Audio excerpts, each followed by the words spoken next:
Si Cain at si Abel. Ika-4 na kabanata.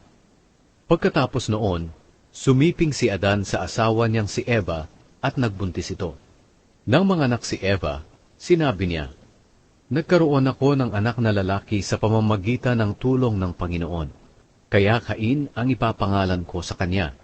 At muling nanganak si Eva ng lalaki, at Abel ang ipinangalan sa kanya. Nang lumaki na sila, si Abel ay naging pastol ng mga tupa at kambing, at si Cain naman ay naging magsasaka. Isang araw naghandog si Cain sa Panginoon nang galing sa ani niya. Si Abel naman ay kumuha ng isang panganay sa mga inaalagaan niyang hayop. Kinatay ito at inihandog sa Diyos ang pinakamagandang bahagi. Natuwa ang Panginoon kay Abel at sa handog nito. Pero hindi siya natuwa kay Cain at sa handog nito. At dahil dito, sumimangot si Cain, at labis ang kanyang galit. Kaya tinanong siya ng Panginoon, "Ano ba ang ikinagagalit mo? Bakit ka nakasimangot? Kung mabuti lang ang ginawa mo, maligaya ka sana. Pero mag-ingat ka, dahil kung hindi mabuti ang ginagawa mo, ang kasalanan ay maghahari sa iyo. Sapagkat ang kasalanan ay katulad ng mabagsik na hayop na nagbabantay sa iyo para tuklawin ka. Kaya kailangang talunin mo ito." Isang araw sinabi ni Cain kay Abel, "Halika, pumunta tayo sa bukid." Nang naroon na sila, pinatay ni Cain ang kapatid niyang si Abel.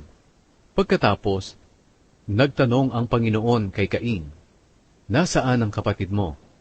Sumagot si Cain, "Ewan ko, hindi ko alam kung nasaan siya. Bakit, ako ba ang tagapagbantay niya?" Sinabi ng Panginoon kay Cain, "Ano ang iyong ginawa? Ang dugo ng kapatid mo'y parang tinig na nagmamakaawa, na parusahan ko ang taong pumatay sa kanya. Dahil sa ginawa mo, isusumpa ka. Mula ngayon, hindi ka na makakapagsaka sa lupa na sumipsip ng dugo ng iyong kapatid na pinatay mo. Kahit magtanim ka pa, ang lupa ay hindi na magbibigay sa iyo ng ani. At wala kang pirmihang matitirhan, kaya magpapagala-gala ka kahit saan." Sinabi ni Cain sa Panginoon, "Napakabigat ng parusang ito para sa akin. Itinataboy ninyo ako ngayon sa lupaing ito at sa inyong harapan. Wala na ako matitirhan, kaya kahit saan na lang ako pupunta. At kung may makakakita sa akin, tiyak na papatayin niya ako." Pero sinabi ng Panginoon kay Cain, "Hindi iyan mangyayari sa iyo, sapagkat ang sino mang papatay sa iyo ay gagantihan ko ng 7 beses. Kaya nilagyan ng Panginoon ng palatandaan si Cain, para hindi siya patayin ng kahit sinong makakakita sa kanya. Pagkatapos, lumayo si Cain sa Panginoon, at doon tumira sa lugar ng Nod, sa bandang silangan ng Eden. Ang mga lahi ni Cain. Sumiping si Cain sa asawa niya. Nagbuntis ito at nanganak ng lalaki, at pinangalanan nila siyang Enoch. Nagpatayo si Cain ng isang lungsod, at pinangalanan niya itong Enoch, kagaya ng pangalan ng kanyang anak. Si Enoch ay may anak ding lalaki, na ang pangalan ay Irad. Si Irad ang ama ni Mehujael. Si Mehujael ang ama ni Metusael, at si Metusael ang ama ni Lamec. Si Lamec ay may 2 asawa, na sina Ada at Zila. Ipinanganak ni Ada si Jabal, na siyang pinagmulan ng mga tao na nakatira sa mga tolda, na nag-aalaga ng mga hayop. May kapatid si Jabal na lalaki na ang pangalan ay Jubal, na siyang pinagmulan ng lahat na tagatugtog ng alpa at plauta. Si Zila ay nagkaanak din ng lalaki, na ang pangalan ay Tubal-Cain.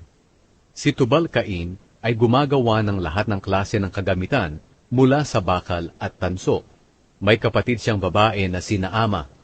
Isang araw sinabi ni Lamec sa 2 niyang asawa, "Ada at Sila, mga asawa ko, pakinggan niyo ako. Pinatay ko ang isang binatilyo dahil sinaktan niya ako. Kung 7 beses ang tindi ng ganti sa taong pumatay kay Cain, 77 beses ang tindi ng ganti sa taong papatay sa akin." Ang mga lahi ni Seth. Sumiping muli si Adan kay Eva, at nanganak ng isang lalaki, at pinangalanan niya itong Seth. Sinabi niya, Muli akong binigyan ng Diyos ng anak na lalaki bilang kapalit ni Abel na pinatay ni Cain. Nang bandang huli, si Seth ay nagkaroon din ng anak na lalaki na pinangalanan niyang Enosh. Nang panahong isinilang si Enosh, ang mga tao'y nagsimulang tumawag sa pangalan ng Panginoon.